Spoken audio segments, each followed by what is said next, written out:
የትምህርታችን ሐሳብ ምርጫና ውሳኔ።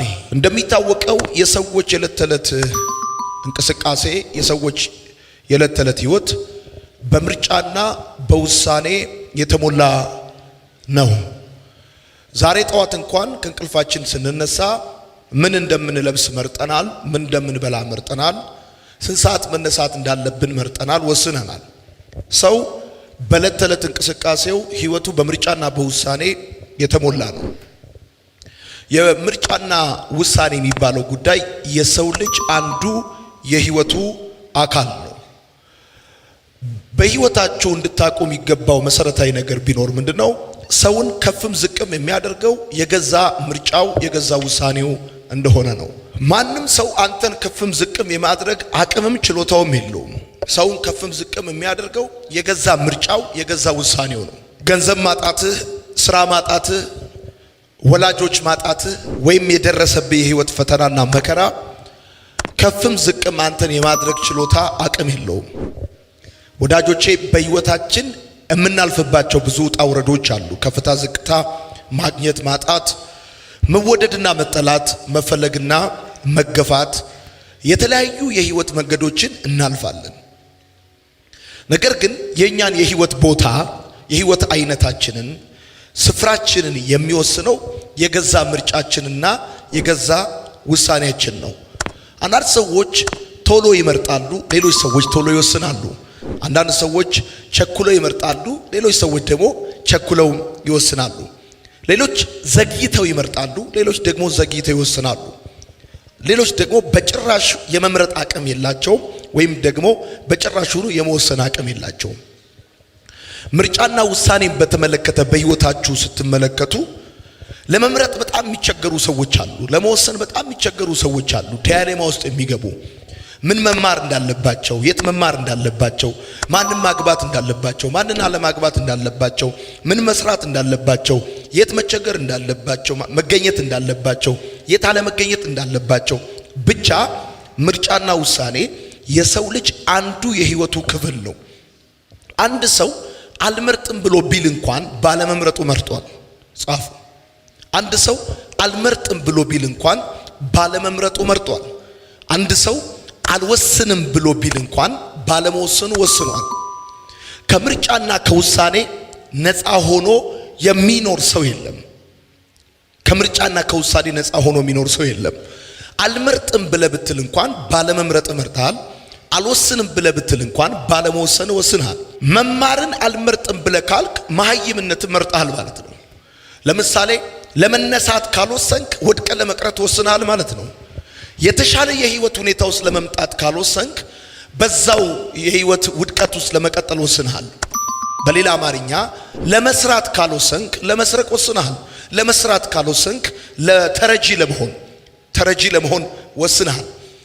በህይወታችሁ እንድታቁ የሚገባችሁ ነገር በጣም ደረጃችሁን፣ ከፍታችሁን፣ ቦታችሁን ከፍም ዝቅም የሚያደርገው የገዛ ምርጫችሁ የገዛ ውሳኔያችሁ ነው። ብዙ ወጣቶች ወይም ደግሞ ብዙ ሰዎች ደስተኛ ያልሆንኩት ወይም ያልተሳካልኝ የምፈልገው ነገር ስላልተሟላ ነው ብለው ያስባሉ ወይም ይላሉ፣ እንደ ምክንያት ያቀርባሉ። ሌሎች ደግሞ በቤተሰቤ ምክንያት ነው ደስተኛ ወይም ስኬታማ ያልሆንኩት፣ ከገጠመኝ ፍቅረኛ ካለፍኩበት የህይወት ውጣ ውረድ የተነሳ ነው፣ በቤተሰቦቼ መሞት ነው፣ ወይም ደሃ ሀገር ውስጥ ስለተወለድኩኝ ነው ብለው የሚያስቡ ብዙ ሰዎች አሉ። እነዚህ ምክንያቶች ምንም ይሁኑ ምንም አንተ ስኬታማ ላለመሆነ ወይም ደስተኛ ላለመሆነ እንደ ምክንያት አድርገህ የምታቀርባቸው ነገሮች አንተ ምክንያት አድርገህ አቀረብካቸው እንጂ ምክንያቶቹ ውሃ የማይቋጥሩ አንተ ካለፍክበት ሁኔታ በላይ ያለፉና አንተ ያልደረስክበት ሁኔታ ላይ መድረስ የቻሉ ሰዎችን ስትመለከት ያንተ ምክንያት እዚህ ግባ የማይባል ተራ ምክንያት እንደሆነ መገንዘብ ይቻላል። ወዳጆቼ በፍቅረኛ መከዳት፣ በሰዎች መጠላት፣ በቤተሰብ ሞት፣ በተለያየ ሁኔታ ተደጋጋሚ ኪሳራ፣ በብዙ አስቸጋሪ የህይወት መንገዶች ውስጥ ስታልፉ ልክና እናንተ ብቻ ያለፋችሁ የሚመስላችሁ ከሆነ ተሳስታችኋል። ያልሰማችሁት እንጂ ያልሆነ ነገር በምድር ላይ የለም። ብዙ ነገር በምድር ላይ ሆኗል። ምድር ብዙ ነገር አስተናግዳለች። ስለዚህ አንድ ማወቅ የሚጠበቅባችሁ መረዳት የሚጠበቅባችሁ ነገር ምንድነው? እናንተን ከስኬት ወደ ኋላ ያስቀራችሁ ደስተኛ እንዳትሆኑ ያደረጋችሁ ነገር የገዛ ምርጫችሁና የገዛ ውሳኔያችሁ እንደሆነ ማወቅ በጣም ተገቢ ነው። ማወቅ ተገቢ ነው። በህይወታቸው አስገራሚ ለውጥ ያመጡ ሰዎች፣ ትልልቅ ደረጃ የደረሱ ሰዎች ከናንተ በምን ቢሻሉ ነው? ከናንተ በምን ቢለዩ ነው ትልቅ ደረጃ ላይ መድረስ የቻሉት ወይም አስገራሚ ለውጥ ማምጣት የቻሉት የሚለውን ነገር እንድትጠይቁ ፈልጋለሁ። እኛ የተማርንበት ትምህርት ቤት የተማሩ፣ ያደግንበት ሰፈር ያደጉ፣ የለበስነውን አይነት ልብስ የለበሱ፣ በተመሳሳይ ማህበራዊ እሴት ውስጥ ያደጉ ጎረቤቶቻችን፣ ጓደኞቻችን፣ አብሮ አደጎቻችን፣ ወዳጆቼ የኢትዮጵያ ህዝብ እንደሆነ በጣም ጥቂት ህዝብ ነው እንጂ ኦልሞስት ኦል አንድ አይነት ነው ህይወታችን። ራቱን የሚበላው እንጀራ በወጥ ነው። የወጡ አይነት ነው የሚለያየው እንጂ አብዛኛው ኢትዮጵያዊ እንጀራ በሆነ ወጥ ነው የሚበላው። ወይ በሽሮ ወይ በድንች ወይ በምስር ወይ በሆነ ነገር ነው የሚበላው። የብዙዎቻችን ልዩነት ምናልባት አጥራችን ሊሆን ይችላል። የቤታችን አጥር እሱም ቢሆን ኦልሞስት ኦል ተመሳሳይ ነው ብዬ አስባለሁ። ከዚህ አንፃር ለምንድን ነው ይህን ማነሳላችሁ? በደንብ አድርጋችሁ እንድትሰሙ ይፈልጋሉ። እነዛ አስገራሚ ደረጃ ላይ የደረሱ ሰዎች፣ አስገራሚ ለውጥ ያመጡ ሰዎች ካንተ በምን ቢለዩ ነው አስገራሚ ለውጥ አስገራሚ ሁኔታ ላይ መምጣት የቻሉት የሚለውን ነገር እንድታቁ ወይም እንድታስቡ ፈልጋለሁ። በአንድ ወቅት እንደዚህ ሆነ። አንድ ጀልባ ቀዛፊ የነበረ ልጅ አብሮ አደግ ጓደኛው የሀገሩ ጠቅላይ ሚኒስተር ሆነ። ከንጉሱ ቀጥሎ ያለ ጠቅላይ ሚኒስተር ሲሆን እሱ ከኔ በምን ተለይቶ ነው ጠቅላይ ሚኒስተር የሆነው? እኔ ከሱ በምን አንሳለሁ? በምን ባንስ ነው እያለ በጣም ሁል ጊዜ ጥያቄ ይጠይቃል። እና አንድ ጊዜ ንጉሱ ካቢኔዎቹን ሁሉ ይዞ ለስብሰባ በወንዝ መሻገር ባህር መሻገር ነበረበትና ለመሻገር የዚህን ባለ ጀልባ ይጠቀማል ማለት ነው። ካቢኔዎቹን ይዞ ጀልባውን ይጠቀማል እና ንጉሱ ተመልክቶታል። ያው የሱ ጓደኛ ጠቅላይ ሚኒስተር የሆነውም አብሯቸው አለ። እይታው ደስ አላለውም ንጉሱና ውስጡ ጥያቄ እንዳለ ገብቶታል። እሱ ከኔ በምን ቢለይ ነው ከኔ በምን ቢሻል ነው እንደዚህ የሆነው ብላችሁ አታውቁም? እሱ ከኔ በምን ቢሻል ነው እንደዚህ ሰክሰስፉል የሆነው በገንዘብ በመንፈሳዊ ህይወት በብዙ ጉዳይ ጓደኞቻችን ማለት ነው። እና ገብቶታል ንጉሱ። ስለዚህ ባህሩን ከተሻገሩ በኋላ ምሽት ላይ ስብሰባቸውን ጨርሰው ድንኳን ውስጥ ቁጭ ብለው እየተወያዩ እያለ አንድ ጩኸት ተሰማ እና ይሄን ጩኸት በተመለከተ እንዲያጣራ ንጉሱ ባለጀልባውን ጠራውና ሂድና ይሄን ጩኸት አጣርተና ምንድነው ይሄ ጩኸት ሲቼክ አርገና አሉ። ሄደና አጣርቶ አረጋግጦ መጣ። ከዛ እንደዚህ አለ፣ አንዲት ድመት ልትወልድ ስትል ነው የጮኸችው ብሏል። አንዲት ድመት ልትወልድ ስትል ነው የጮኸችው ብሏል። ከዛ ንጉሱ እንደዚህ አለ፣ የቤት ድመት ነች ወይስ የዱር ድመት ነች ብሎ ጠየቀው። ቆይ አንድ ጊዜ አረጋግጬ ልምጣ። ሄደና አረጋግጦ መጣና የቤት ድመት ነች አሉ። ስንት ወለደች አለው። ቆይ አንዴ አረጋግጬ ልምጣ አለውና ሄዶ አረጋግጦ መጣና 4 ወለደች አለው። ምን አይነት ቀለም ወለደች አለው። ቆይ አንዴ አረጋግጬ ልምጣ አለና አሁንም ሄዶ አረጋግጦ መጣና 2 ጥቁር 2 ነጭ ወልዳለች አሉ። እሷ ምን አይነት ነው ቀለሟ አለው። አንድ ጊዜ አረጋግጬ ልምጣ አለና ሄዶ አረጋግጦ መጣና ማረጋገጥ ጥሩ ነው ጥቁር በነጭ ነች ብሎ አለው። ምን አደረክላት አለው። ቆይ አንድ ነገር አድርጌላት ልምጣ ብሎ ሊሄድ ሲል ያዘውና ጠቅላይ ሚኒስተሩን ጠራውና አንተ ቅድም ሲጮህ የነበረውን ጩኸት ይሰማ የነበረውን ጩኸት ሂድና አረጋግጠ ምንድን እንደሆነ ቼክ አድርገና አለው። ሄደና ትንሽ ቆይቶ መጣ። ከዛ እንደዚህ አለ፣ ንጉሥ አለ አቤት። የቅድሙ ጩኸት አንዲት የቤት ድመት 4 ግልገሎች ስትወልድ የጮኸችው ጩኸት ሲሆን የግልገሎቹ ቀለም 2 ጥቁር 2 ነጭ ነው። የሷ ደግሞ ጥቁር በነጭ ነች።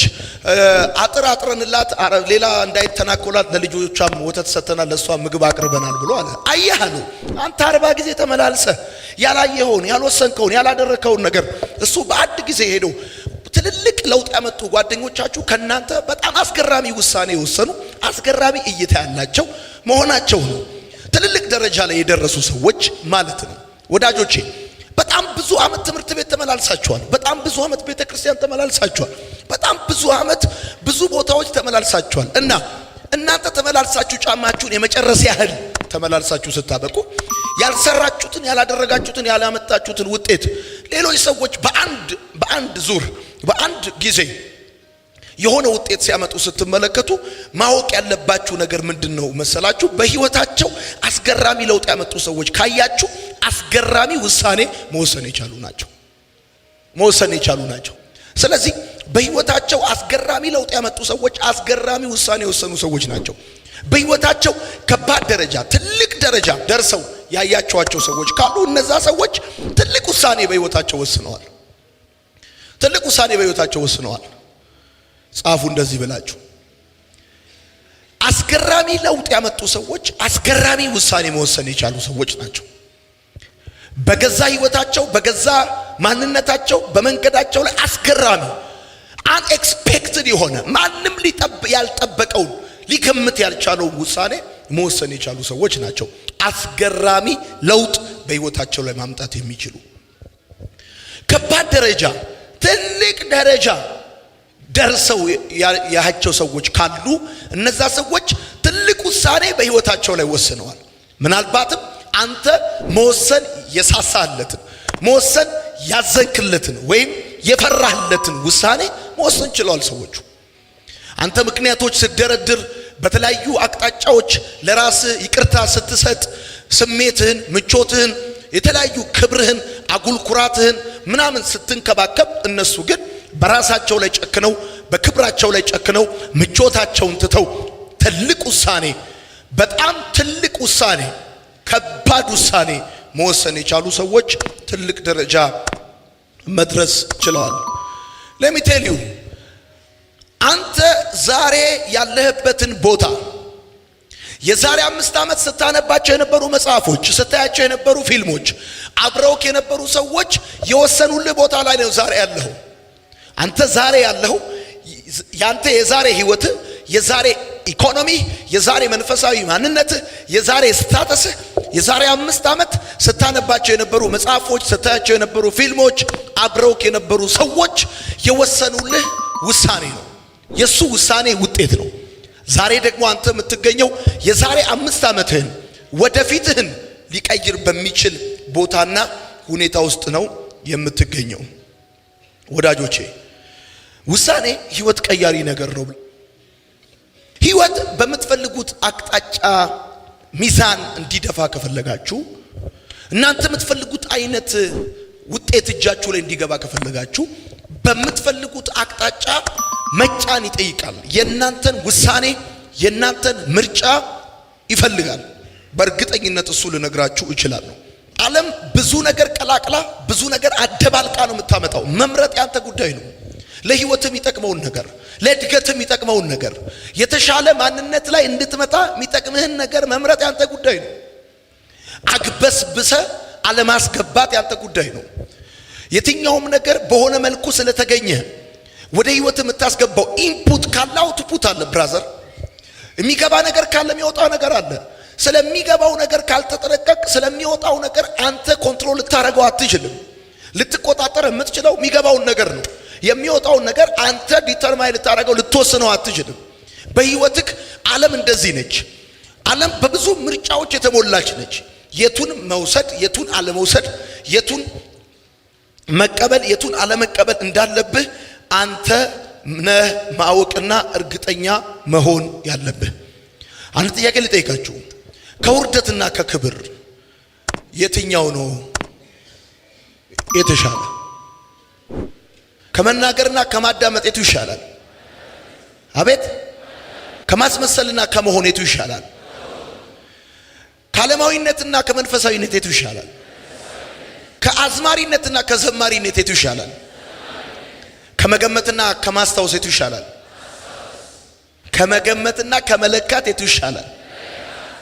ከመኮፈስና ከማጎንበስ የቱ ይሻላል? ከማስታወስና ከመጻፍ የቱ ይሻላል? ግን ሰው ብቻ አይደለም እስር ቤት የሚገባው፣ ሐሳብም ይታሰራል። የሐሳብ እስር ቤት ጽሑፍ ይባላል። ኦኬ፣ ለምንድን ነው ይሄን የጠየቅኳችሁ? በደም ስሙኝ። ለምንድን ነው ይሄን የጠየቅኳችሁ? ይሄ በጣም ቀላል ምርጫ ነው። በጣም ቀላል ምርጫ ነው። ከውርደትና ከክብር ስላችሁ ክብር፣ ከመናገርና ከማዳመጥ ማዳመጥ፣ ከመኮፈስና ከማጎንበስ ማጎንበስ፣ ከመንፈሳዊነትና ከዓለማዊነት መንፈሳዊነት፣ ከአዝማሪነትና ከዘማሪነት ዘማሪነት በጣም ቀላል ምርጫ ነው። ህይወት ግን እንደዚህ ብቻ ሆና ብትኖር ኖሮ ጥሩ ነበር። ህይወት እንደዚህ ብቻ ብትሆን ጥሩ ነበር። ያገሬ ልጆች ህይወት በህይወታችሁ ውስጥ ያሉ ምርጫዎች አንድ መጥፎ አንድ ጥሩ፣ አንድ ስህተት አንድ ትክክል ቢሆን ጥሩ ነበር። ነገር ግን ይሄ ለነሌዊ እታች ላሉ ልጆች ለህፃናት በጣም ኤሌመንተሪ ለሆኑ ሰዎች የሚተው ምርጫ ነው። እያደግ ስትመጣ ቁመት እየጨመረ እድሜ እየጨመረ ሲመጣ ህይወት ለአንተ አንድ ትክክል አንድ ስህተት አንድ መጥፎ አንድ መልካም የሆነ ምርጫ ከማቅረብ ትወጣለች። ያ ተራ ጉዳይ ነው። ከባዱ ጉዳይ በመልካምና በመጥፎ መካከል መምረጥ ሳይሆን በሁለት መልካሞች መካከል የተሻለውን መምረጥ ነው። ወዳጆቼ ውድቀት ያለው በአንድ መልካምና በአንድ ሌላ መጥፎ መካከል ባለ ምርጫ ውስጥ አይደለም። በሁለት መልካም መካከል እንኳን ውድቀት አለ። ከባዱ ምርጫ በሁለት መልካም መካከል ያለ የተሻለውን መልካም የመምረጥ ምርጫ ነው። አሁን ብዙዎቻችሁ እየተሸወዳችሁ ያላችሁት በመጥፎና በመልካም መካከል ባለ ምርጫ አይደለም። ብዙዎቻችሁ እየተሸወዳችሁ ያላችሁት በትክክልና በስህተት መካከል ባለ ምርጫ ውስጥ አይደለም። ችግሩ ያለው በሁለት መልካሞች መካከል የተሻለውን መልካም የመምረጥ ጉዳይ ላይ ነው። ውድቀት ደግሞ በአንድ መጥፎና በሌላ መልካም መካከል ባለ ምርጫ ውስጥ ብቻ ሳይሆን ያለው በሁለት መልካሞች መካከልም ውድቀት አለ። ይሄ የሚገባ እያደክና እየጨመርክ ስትመጣ ነው። የአገሬ ልጆች በደንብ አድርጋችሁ ስሙ። ለመውለድ ከሳራ ከመውለድ ከአጋር መውለድ ይቀላል። ምርጫው መውለድ ከሆነ የሚቀለው ከሳራ ከመውለድ ከአጋር መውለድ ነው የሚቀለው። ዘፍጥረት መጽሐፍ ለምን? ከአጋር መውለድ እምነት አይጠይቅም፣ ትዕግስት አይጠይቅም፣ ጽናት አይጠይቅም፣ ብርታት አይጠይቅም። ከሳራ መውለድ ነው እምነት የሚጠይቀው፣ ጽናት የሚጠይቀው፣ ትዕግስት የሚጠይቀው። ብዙዎቻችን የምንመርጠው ቀላሉ ምርጫ ነው። የትኛው ነው ቀላል ምርጫ ብለን ነው የምንመርጠው? ከአጋር መውለድ ዝም ብሎ አጋር ጋር መግባት ነው የሚጠይቀው። ከሳራ ልጅ መውለድ ግን ትዕግስት ይጠይቃል፣ እምነት ይጠይቃል፣ ጽናት ይጠይቃል፣ ብዙ ጉዳይ ይጠይቃል። አሁን ቀላል ነው ብላችሁ የምትገቡበት ምርጫ ውጤቱ መቅለል ነው። ያማረ ፍጻሜ ያለው በቀላሉ ምርጫችሁ ውስጥ ሳይሆን እንደ ቃሉ በሆነው ምርጫችሁ ውስጥ ነው። ብዙ ልጆች የሆነ ነገር ስትመርጡ የምትመርጡት ለስሜታችሁ ቅርብ የሆነ ትዕግስት የማይጠይቃችሁን፣ እምነት የማይጠይቃችሁን፣ ጽናት የማይጠይቃችሁን፣ ድካም የማይጠይቃችሁን ልክ እንደ ፈንዲሻ በቀላል ነው ብላችሁ የምትሉትን ነገር ነው ፒክ የምታረጉት። ወዳጆቼ የብዙ ሰዎች ታሪክ የተበላሸው መንገዳቸው ህይወታቸው ምስቅልቅል ያለበት ምክንያት አንድ ነገር ሲመርጡ እንደ ቃሉ አይመርጡም፣ እንደ እግዚአብሔር ቃል አይመርጡም። አንድ ነገር ሲመርጡ ትዕግስት የሚጠይቅ ምርጫ አይመርጡም፣ እምነት የሚጠይቅ አይመርጡም፣ ጽናት የሚጠይቅ አይመርጡም። የሚመርጡት በቀላሉ ሊተከብሩት የሚችሉት መስሎ ከተሰማቸው ብቻ ነው የሚመርጡት። እጮኛም ስትመርጡ ይሁን፣ ስራም ስትመርጡ ይሁን፣ የፈለጋችሁትን ነገር ስትመርጡ ይሁን፣ እስከ ዛሬ ድረስ እንዴት ነው የመረጣችሁት? ትልልቅ ነገር አቺቭ ያደረጉ ሰዎች ትልልቅ ሁኔታ ላይ የመጡት from the beginning ሲመርጡ ትዕግስት የሚጠይቅ ነገር መርጠው ነው። ልፋት የሚጠይቅ ነገር መርጠው ነው። አንተ ልፋት የሚጠይቅ ነገር አትመርጥም እና አንተ ቁጭ ማለት ብቻ የሚጠይቅ ነገር ነው የምትመርጠው። አንተ ስትመርጥ የምትመርጠው ቀላሉ ምርጫ ነው። ትልልቅ ሰዎች ተጽዕኖ የፈጠሩ ሰዎች በዘመናቸው አስገራሚ ለውጥ ያመጡ ሰዎችን ካያቸው ደግሞ እየመረጡ የመጡት ቀላሉ ምርጫ ሳይሆን እንደ ቃሉ የሆነው ምርጫ፣ ጊዜ የሚጠይቀው ምርጫ፣ እምነት የሚጠይቀው ምርጫ፣ ፍጻሜው ያማረ የሆነው ምርጫ ነው የሚመርጡት። ውድቀት ያለው በመጥፎና በመልካም መካከል ብቻ ሳይሆን በሁለት መልካም መካከልም አለ ውድቀት። ለመውለድ ጻፉ። ከሳራ ከመውለድ ከአጋር መውለድ ነው የሚቀለው። ከአጋር መውለድ መጸለይ አይፈልግም፣ መታገስ አይፈልግም፣ ማመን አይፈልግም፣ መጽናት አይፈልግም።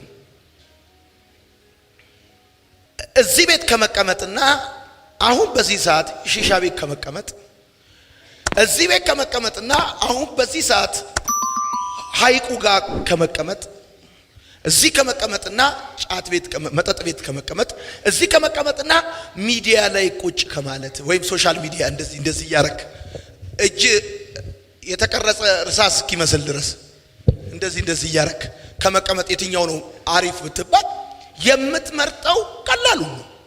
በጣም ቀላሉ ነው።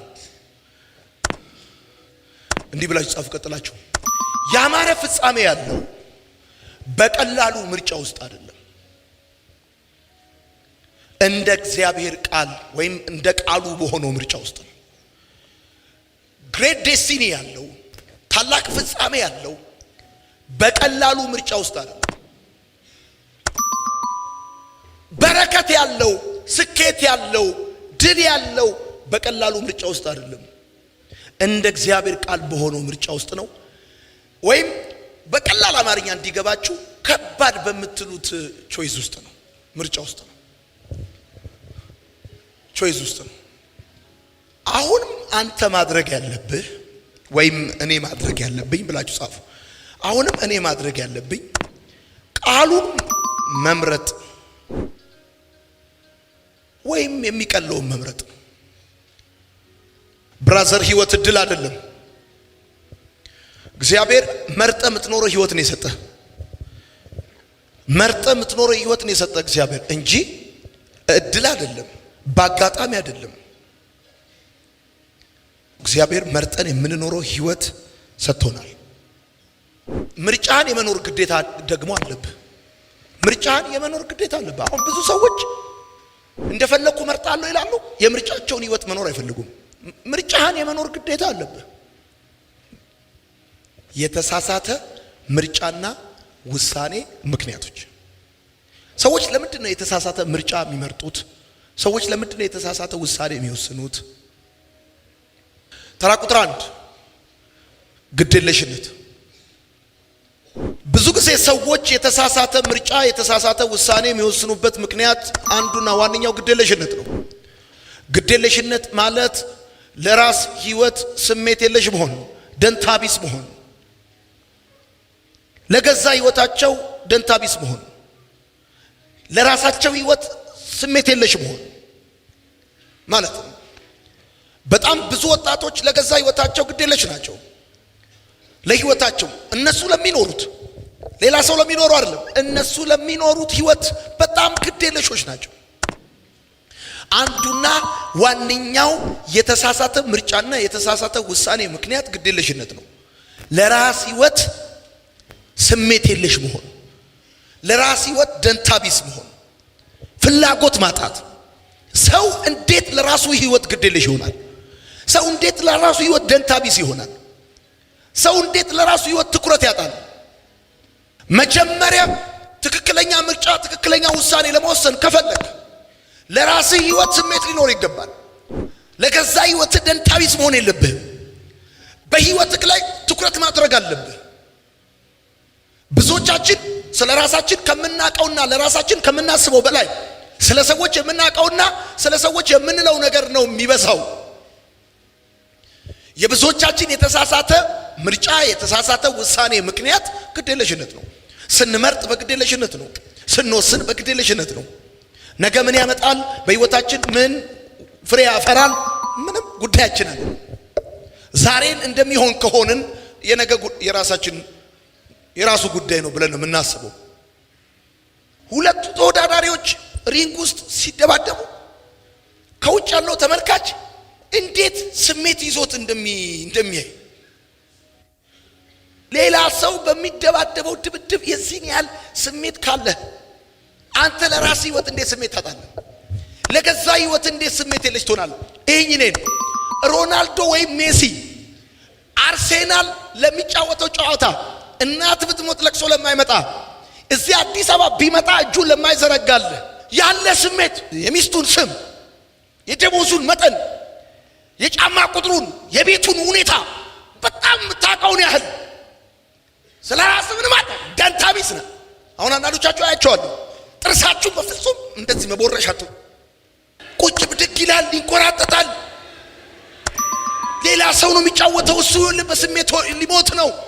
ስማ አንተ በሌላ ሰው ጉዳይ እንደዚህ ማንቼ አርሴ ብለ ቡና ብለ ስለ አዲስ ሰይድ ሌላ ሰው በገዛ ህይወቱ በሚኖረው ህይወት ስሜት ኖሮ አንተ እንዴት ለራስህ ደንታ ቢስ ትሆናል? እንዴት ስሜት የለሽ ትሆናል? እንዴት ስለ ራስህ ህይወት፣ ስለ ማንነት፣ ስለ ክብር ከማንም የተሻለ መስራት ሰክሰስፉል መሆን እየቻልክ ከማንም ሰው በታች ስትሆን እንዴት ደንታ ቢስ ትሆናል? የመጀመሪያው ብዙ ሰዎች የተሳሳተ ምርጫና ውሳኔ የሚወስኑበት ምክንያት ግዴለሽ ናቸው በገዛ ህይወታቸው። አረ ነገ ምን ይሆን ስሜት የሚባል ነገር የላቸው። ለሌላ ነገር ግን ስሜት አላቸው። ለፖለቲካ ስሜት አላቸው። ለሙዚቃ ስሜት አላቸው። ለአስቴር አወቀ ስሜት አላቸው። ለቴዲ አፍሮ ስሜት አላቸው። ለራሳቸውስ ወፍ ግዴለሽ ናቸው። ብራዘር እንደውም አንዳንዱ እንደዚህ ይላል፣ ተራ ሆነ እንድትቀር ሲፈልግ ምን ታካብዳለህ ይላል። በገዛ ህይወት ላይ ካላካበድክ ምን ላይ ልታካብድ ነው?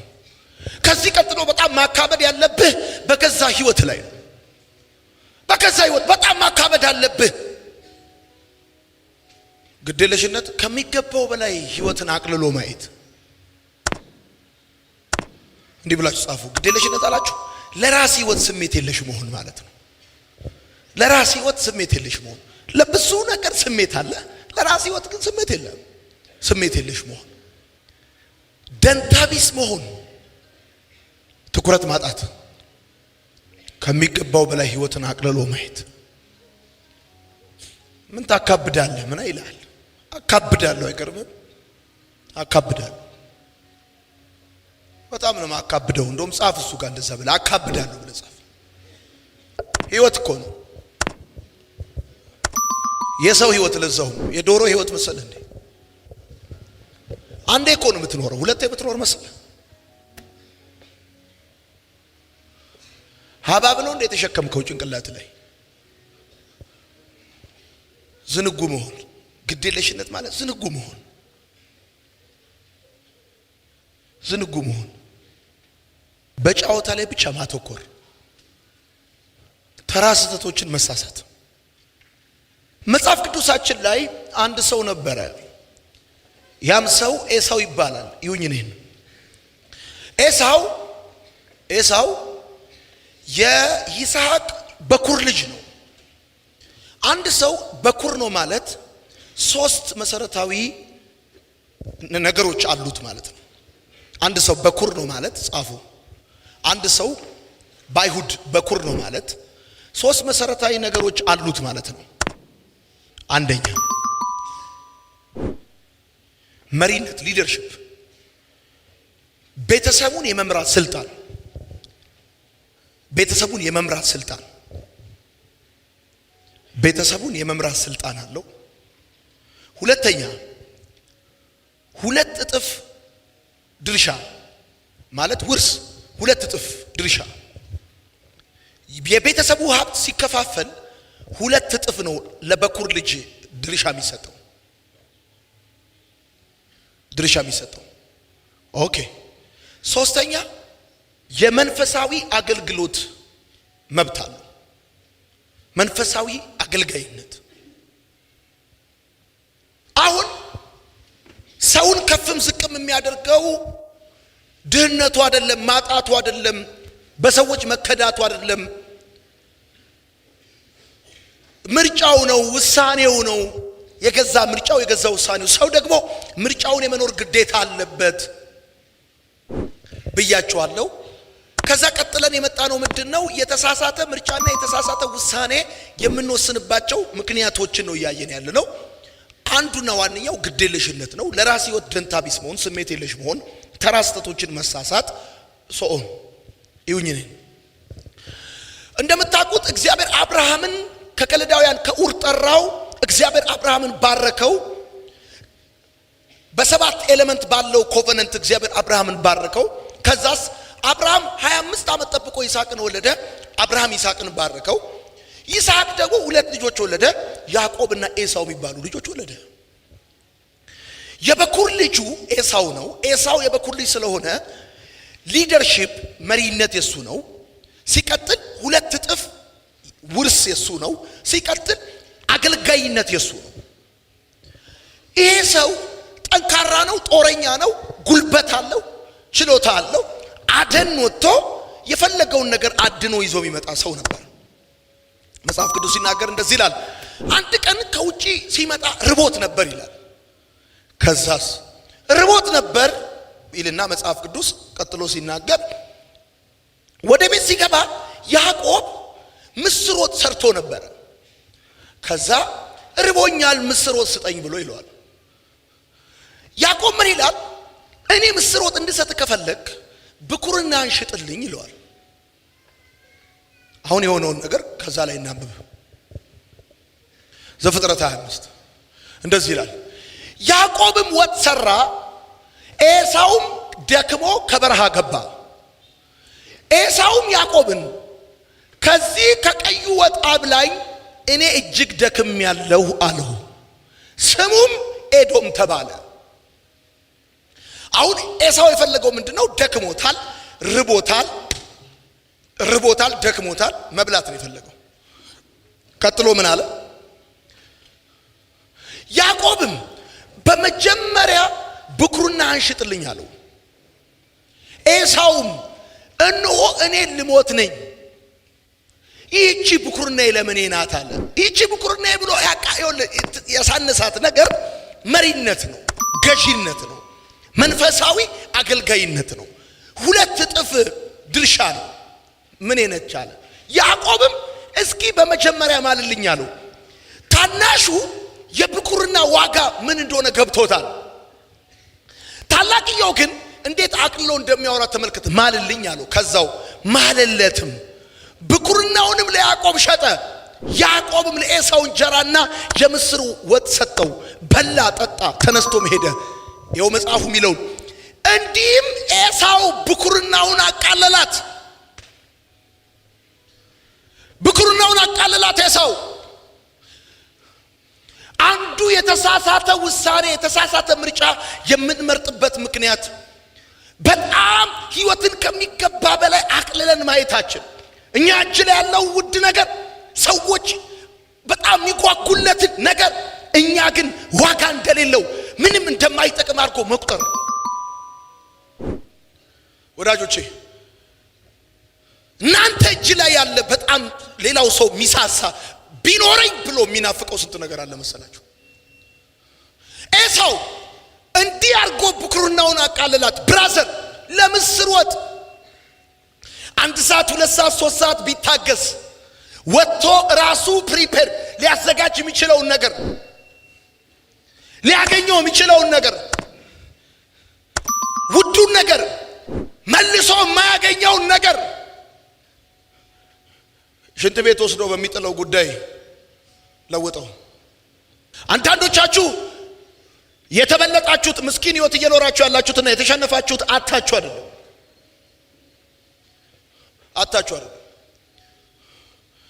ውዱን ነገር በርካሹ ነገር ለወጣችሁ። የዘላለሙን ነገር በጊዜያዊ ነገር ተካችሁ። ወስዳችሁ ሽንት ቤት ምደፉትን ጉዳይ እንደ ብርቅ ነገር አይታችሁ ለህይወታችሁና ለእናንተ ብቻ ሳይሆን ለሌሎች ሰዎች የሚጠቅምን መሰረታዊ ነገር አቅልላችሁ አያችሁት።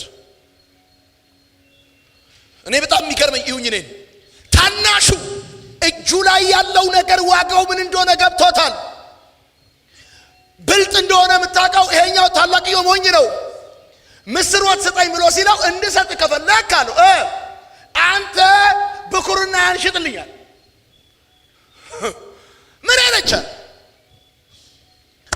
ብራዘር ይሄኝ ነኝ ግዴለሽ ሰዎች ዛሬን ከበሉ፣ ዛሬን ከጠጡ፣ ዛሬ ከደነሱ፣ ዛሬ ሆዳቸው ከሞላ፣ ዛሬ በቃ የመሰላቸውን ነገር ካረጉ ዶንኬት አገር መምራት እየቻሉ ብዙዎችን እንደዚህ ምድር ማንቀጥቀጥ እየቻሉ በተራ ነገራቸውን አሳልፈው የሰጡ ብዙ ሰዎች ናቸው።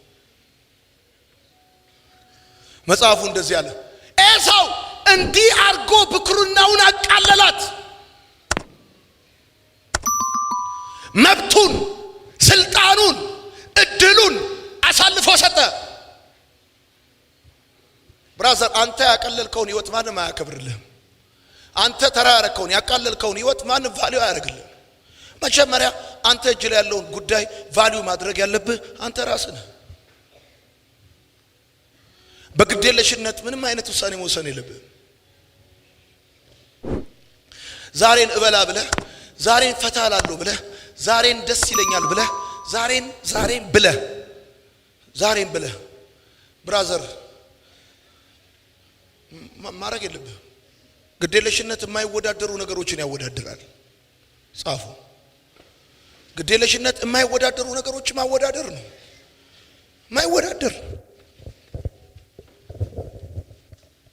ማይወዳደር ጻፉ። ግዴለሽነት ለዛሬ እንጂ ለነገ ዋጋ የለውም።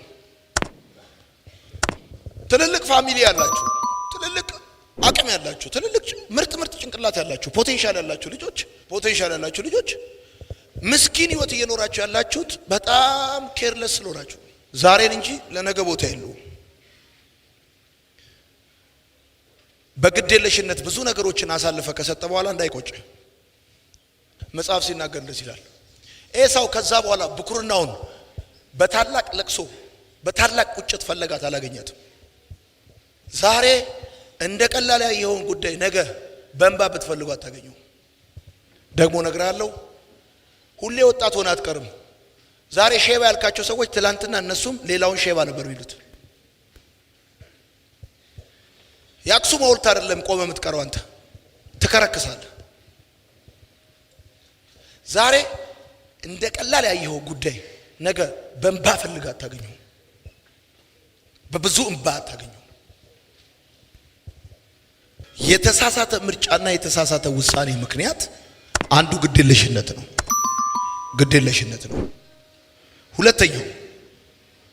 ሁለተኛው ዕውቀት ማጣት። አነጋጋሪ እንሆናለን ብለው አደናጋሪ የሆኑ ብዙ ሰዎች ናቸው። ቤተልሔም ቨርሰስ ሶዶም። ሎጥ የቀረበለት ምርጫ በቤተልሔምና በሶዶም መካከል ነው። በሶዶም እግዚአብሔር የለም፣ ምግብ አለ፣ ሞት አለ። በቤተልሔም ግን እግዚአብሔር አለ፣ ምግብ የለም፣ ሞት የለም። አሁን ሎጥ ቤተልሔም፣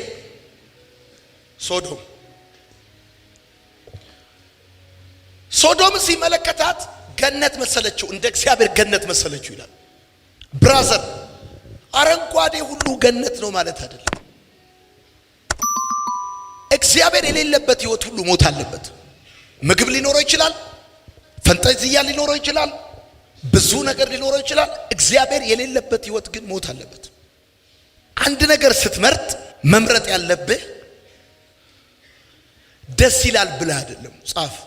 አንድ ነገር ስትመርጥ መምረጥ ያለብህ ደስ ይላል ወይ ብለህ አይደለም፣ ህይወት አለበት ወይ ብለህ ነው መምረጥ ያለብህ። አንድ ነገር ስትመርጥ መምረጥ ያለብህ ደስ ይላል ወይ ብለህ አይደለም፣ ህይወት አለበት ወይ ብለህ ነው መምረጥ ያለብህ። አይታችሁ ከሆነ ትልልቅ ሰዎች፣ የተማሩ ሰዎች ጫማ ሲገዙ ደስ ይላል ወይ ብለው አይደለም የሚገዙት፣ ምቹ ነው ወይ ብለው የሚገዙት። ጎረምሳውስ 40,000 ዚፕ ያለው ጃኬት ለብሶ ይመጣል። በጣም የተማሩ ሰዎች የሚያረጓቸው ጫማ ኮምፎርታብል ናቸው፣ ግን አያምሩም ስታዩቸው። ዕውቀት በወጣትነት ጌጥ ነው፣ በጉልምስና ገንዘብ ነው፣ በሽምግልና ምርኩዝ ነው። በጣም ብዙ ወጣት ለምንድን ነው ዕውቀት የማይመርጠው ካልከኝ፣ በዚህ እድሜው ዕውቀት ገቢ የላትም፣ ጌጥ ነች። ዕውቀት በወጣትነት ጌጥ ነው። ዕውቀት ገቢ መሆን የሚጀምረው እድሜክ ወደ ጉልምስና ሲመጣ ነው።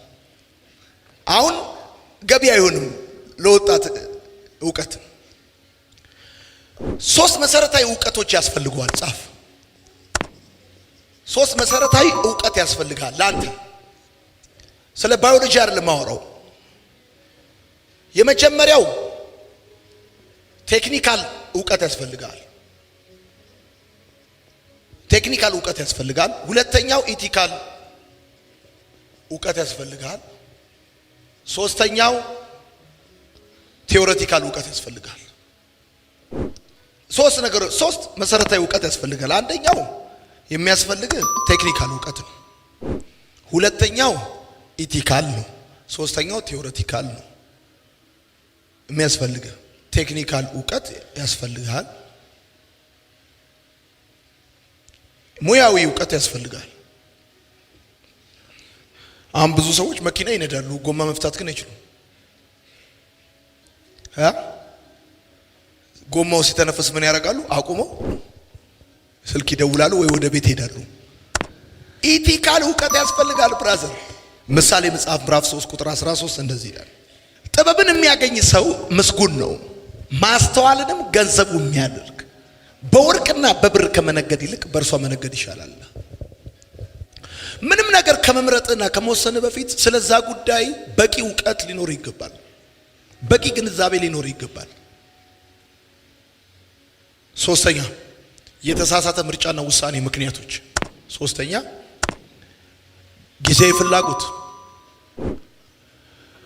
ምን ጊዜም ቢሆን ምርጫችን ጊዜያዊ ፍላጎታችን ላይ መቆም የለበትም። ዛሬ የቤት ኪራይ ፈልገሽ ወይም ደግሞ የሆነ ነገር ፈልገህ በጊዜያዊ ፍላጎትክ ላይ ምንም ነገር መምረጥም መወሰንም የለብህም። ያልፋል እኮ።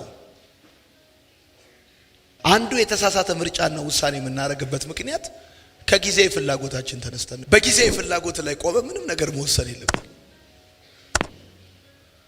ዛሬ አጣል ማለት ሁሌ ታጣለ ማለት ነው። ዛሬ ቸግሯል ማለት ሁሌ ቸግራል ማለት ነው። ጊዜያዊ ፍላጎት ላይ ቆማችሁ ምንም አይነት ምርጫ መወሰንም መምረጥም የለባችሁም።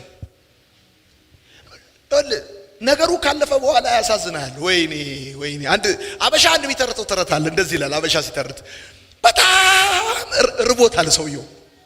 ስለራበው እቤት ውስጥ አንድ በሬ ነበረው፣ አረደው። ከዛ ከሰባተኛ ጉርሻ በኋላ ጠገበ ሰውየው። እንዲህ ልጠግብ ነው በሬን ያረድኩታል። ወይኔ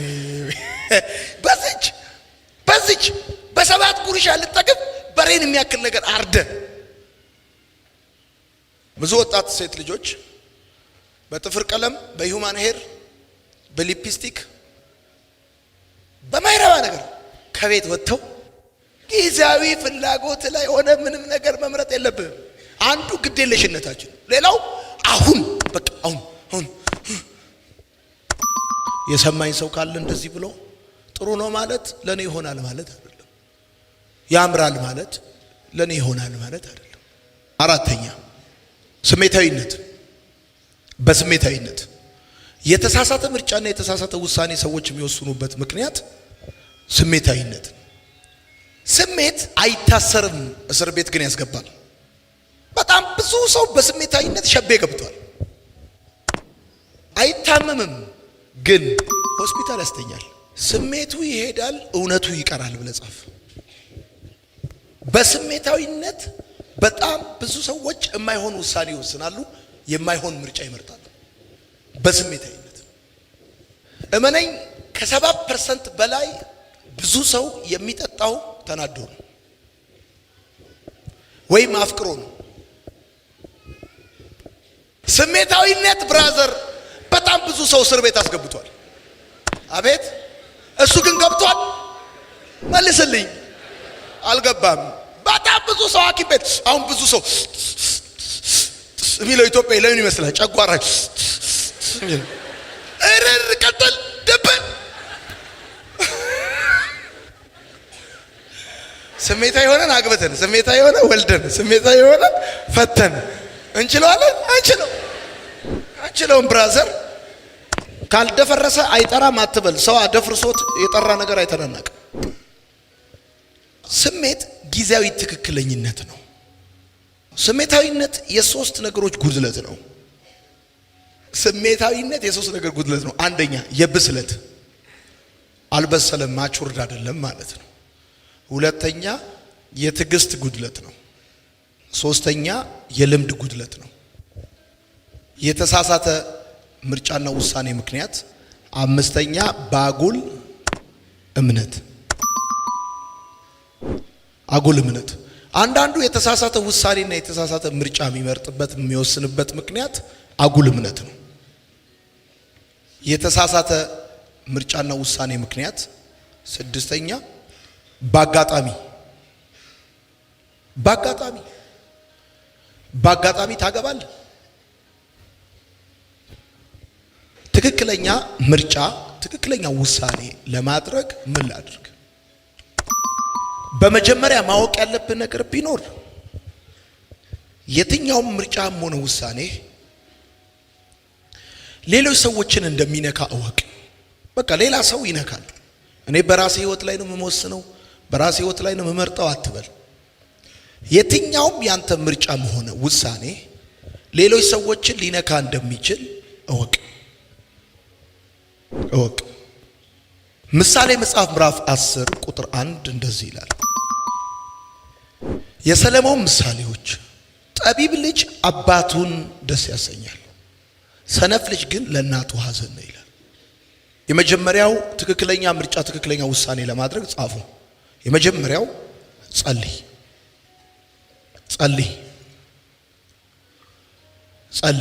እግዚአብሔር እንዲረዳ ጸልይ። ሁለተኛ ቃሉን መርምር፣ ቃሉን መመሪያ ወይም ምሪት ታገኛለህ፣ ወይ ምሪት ታገኛለህ። ምሳሌ መጽሐፍ ምዕራፍ 2 ከቁጥር 3 እስከ 6 ረቂቅ ዕውቀትን በሏ ብትጠራት ለማስተዋልም እሺ ከዛስ ድምጽህን ረቂቅ ዕውቀትን ብትጠራት ለማስተዋልም ድምጽህን ብታነሳ ከዛስ እርሷንም እንደ ብር እንዴት ነው የምትፈልገው? ብር እንዴት ነው የምትፈልገው? እኔ እኮ መጽሐፍ ቅዱስ እኮ የሚገርም እኮ ነው።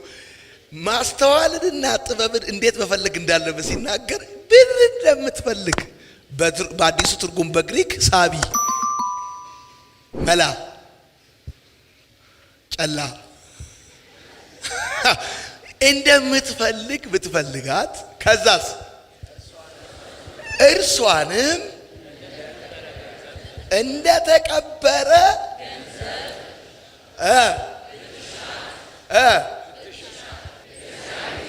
የዛን ጊዜ እግዚአብሔርን መፍራት ታውቃለህ። ከዛስ የአምላክህንም ዕውቀት ታገኛለህ። ከዛስ እግዚአብሔር ጥበብን ከዛስ ከአፉም ዕውቀትና ማስተዋል ሉክ በጉዳዩ ላይ ምጸልየውና ቃሉን የምታነብበት ምክንያት ስለ ጉዳዩ እግዚአብሔር ማስተዋልን ዕውቀትን እንዲሰጥህ ነው። ምክንያቱም እግዚአብሔር ዕውቀትን ይሰጣል፣ እግዚአብሔር ማስተዋልን ይሰጣል ተብሎ ተጽፏል። አንድ ነገር ከመወሰን በፊት አንድ ነገር ከመምረጥ በፊት ስለ ጉዳዩ መጸለይ አለብህ። ጉልበት አለኝ፣ ጊዜ አለኝ፣ ገንዘብ አለኝ ብለህ ምንም ነገር መምረጥ የለብህ፣ መወሰን የለብህ። እግዚአብሔር ማስተዋል እንዲሰጥህ፣ እግዚአብሔር ጥበብ እንዲሰጥህ፣ ጌታ ሆይ ይህ ነገር በህይወቴ እንዴት መሆን እንዳለበት ብለህ መጠየቅ ይኖርብሃል። ቀጥለን ኢሳይያስ መጽሐፍ ምዕራፍ 48 ቁጥር 17 ኢሳይያስ 48 ቁጥር 17 ትክክለኛ ውሳኔ ለመወሰን መጀመሪያ ማድረግ ያለብን መጸለይ ነው። ከዛ ቃሉን ማንበብ ነው፣ መመርመር ነው። ለምን? መመሪያ ወይንም ምሪት ለማግኘት። ኢሳይያስ 48 ቁጥር 17 እናንብበው። 1 3 ታዳጊ የእስራኤል ቅዱስ እግዚአብሔር እንዲህ ይላል፣ እኔ የሚረባህን ነገር የማስተምርህ በምትሄድባትም መንገድ የምመራ አምላክህ እግዚአብሔር በምትሄድበት መንገድ ምን አደርግሃለሁ? እመራሃለሁ። አቤት። ስለዚህ ምን ብለህ ትጸልያለህ? እግዚአብሔር ሆይ አሁን የምሄድበት መንገድ አንተ እንድትመራኝ ምሪት እንድትሰጠኝ፣ ኦር ደግሞ ቃሉ ስለዚህ ጉዳይ ምን መመሪያ ይሰጠኛል? ቃሉ ልክ ነው ይላል፣ ጽድቅ ነው ይላል፣ አመፃ ነው ይላል፣ እውነት ነው ይላል፣ ምን ይላል? ቃሉ መመርመር አለብህ። መጽሐፍ ቅዱስ ማንበብ አለብህ። ጫት ስትይዝ ማታፍር መጽሐፍ ቅዱስ ለመያዝ እንዴት ታፍራለህ? ትልልቅ ቦርሳ አሁን ይዛችሁ ስትመጡ አይቻችኋለሁ። አገር ልትቀይሩ መስሎኝ ሁሉ የፈራኋችሁ አላችሁ። ላለመመለስ የመጣችሁ የመሰላችሁኝ አላችሁ። ምንም ያክል ሻንጣ ይዛችሁ መጣችሁ መጽሐፍ ቅዱስ ያላመጣችሁ እግዚኦ ለእናንተ። ታፍራላችሁ እንዴ? በመጽሐፍ ቅዱስ መመሪያና ምሪት ታገኙበታላችሁ። የእግዚአብሔር ቃል ደግመን እናንብበው ያንን ቃል 1:3 ቆቆቆቆቆ ወደዚህ ተመልከቱማ እንዴት ደስ እንደሚል። ታዳጊ እኔ ታደጋለሁ ማለት ነው። ከየትኛውም ነገር አስጥልሃለሁ ማለት ነው። እንደገና ለማንበብ 1:3 ታዳጊ የእስራኤል ቅዱስ እግዚአብሔር እንዲህ ይላል፣ እኔ የሚረባህን ነገር ዋው የሚያስተምርህ በምትሄድባትም መንገድ የምመራ አምላክህ እግዚአብሔር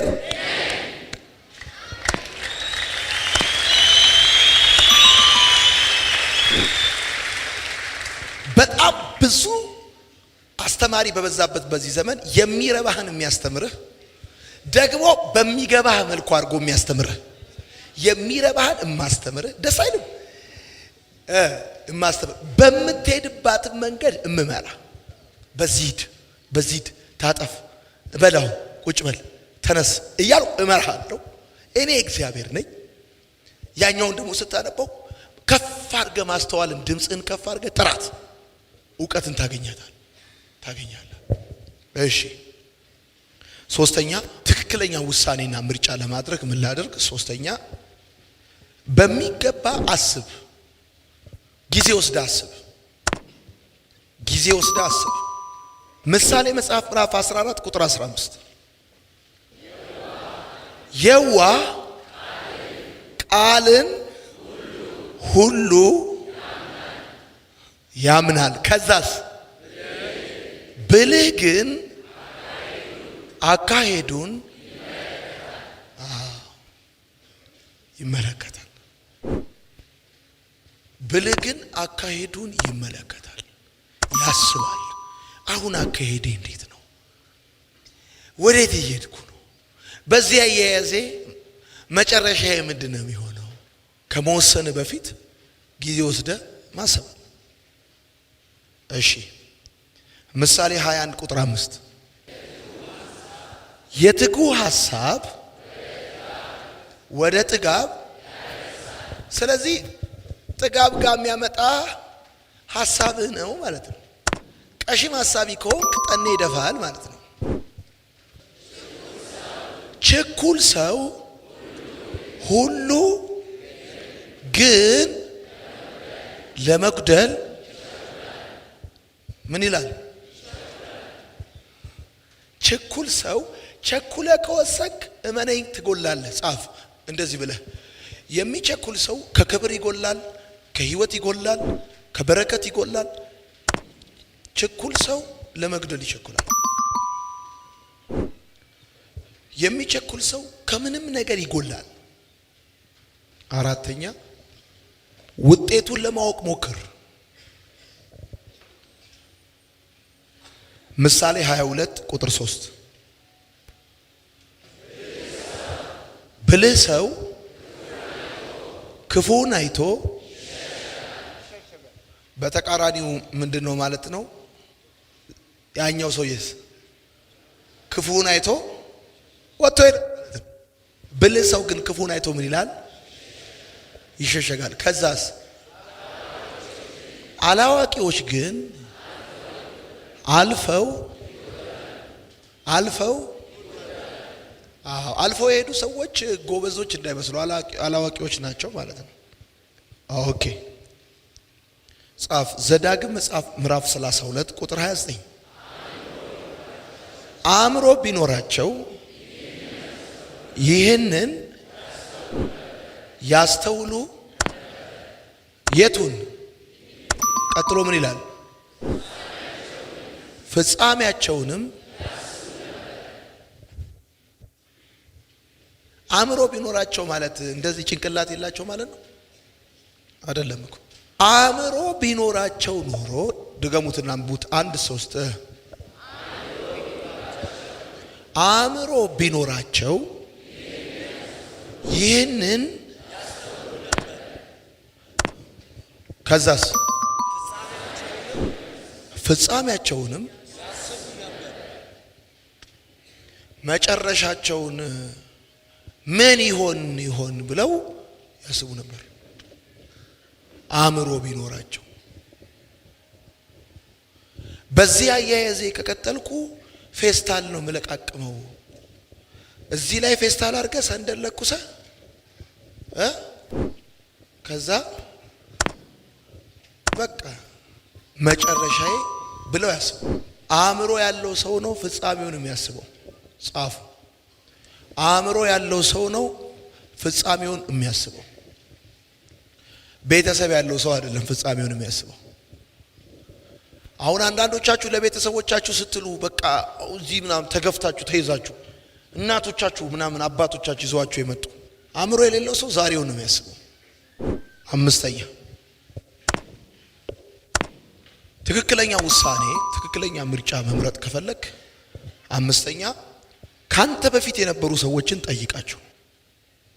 ስለ ምርጫቸው መለስ ብለው ሲያስቡ ምን እንደሚሰማቸው ጠይቃቸው። ስለ ትላንትናቸው መለስ ብለው ሲያስቡ ምን እንደሚሰማቸው ጠይቃቸው። ስድስተኛ ህሊናን አዳምጥ። ህሊና ማለት ትክክልና መጥፎውን የሚነግረን በውስጣችን ያለ ዳኛ ነው። ሰባተኛ አቋራጭ መንገድ አትፈልግ። በህይወት ውስጥ ትልቅ አደጋ የሚከሰተው በአጋጣሚ ያልተገኘን ህይወት በአጋጣሚ ስትኖረው ነው። የአገሬ ልጆች በጣም ወዳችኋለሁ፣ በጣም አከብራችኋለሁ። ለእናንተ ልዩ ፍቅር አለኝ። አንዳንዶቻችን ከአቅማችን በታች ከእድሜያችንም በታች፣ ሌሎቻችን ከዚህ የተሻለ ነገር ላይ መምጣት ስንችል በማይሆን ሁኔታ ውስጥ የገባንበት ምክንያት ማንም አስገድዶን አይደለም። እዚህ ሁኔታ ውስጥ የገባነው የገዛ ምርጫችን፣ የገዛ ውሳኔያችን ነው። ከፍም ዝቅም የሚያደርግህ የገዛ ምርጫ፣ የገዛ ውሳኔ ነው። ህይወት እንዲለወጥ ከፈለክ በግዴለሽነት ነገሮችን መወሰን ማቆም አለብህ። በግዴለሽነት መምረጥ ማቆም አለብህ። አልመሸም። ነገሮችን ማስተካከል ከፈለክ ገና ጠዋት ነው። እንዳበቃ ነገር እንዳከተመ ሊነግርህ የሚፈልገው ሰይጣን ነው። ወጣቶች ከኔ የተሻለ እድል ያላችሁ፣ ከብዙዎቻችን የተሻለ፣ ብዙዎቻችን በግዴለሽነት ደንታቢስ በመሆን ጨዋታ ላይ ብቻ ፎከስ በማድረግ ለስሜታችን ቅርብ የሆነውን ብቻ ፎከስ በማድረግ ውዱንና አይተኬውን ህይወታችንን በማይረባ ነገር ኤሳው መሪነቱን በምስር ወጥ እንደቀየረ በማይረባ ነገር ነገራችንን ቀየረናል። እናንተ መሸወድ የለባችሁ። የትኛውንም ነገር ስትመርጡ ርካሽ ነው ወይ ቀላል ነው ወይ ብላችሁ አይደለም መምረጥ ያለባችሁ። አስተዋይ ሰው ፍጻሜውን ያስባል እንደሚል መጽሐፍ። ውሳኔ በጣም መሰረታዊ ህይወታችሁ ለዋጭ የሆነ ነገር ነው። በደም ስሙኝ። አንድ ወቅት ያዕቆብ 12 ልጆች ነበሩት። 13ኛ ዲና የምትባል ልጅ ነበረችው። ዲናን የሴኬም አለቃ ስላስነወራት የያዕቆብ ልጆች ስምዖንና ሌዊ በአመፃ ተነስተው የዛን ከተማ ሰዎች ገደሏቸው።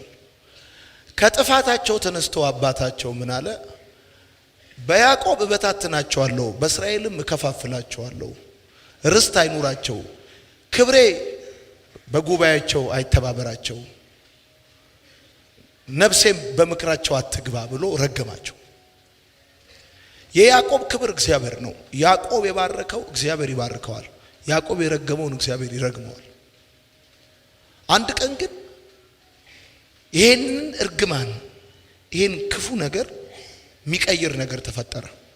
ስምዖንና የእስራኤል ልጆች ሙሴ ከተራራ ሲመለስ መጽሐፍ እንደሚናገረው አሮን ጥጃ ሰርቶላቸው በነበረ ጊዜ የእግዚአብሔር ወገን የሆነ ይለይ ብሎ ሲል ሌዊና ልጆቹ ተሰበሰበዋል።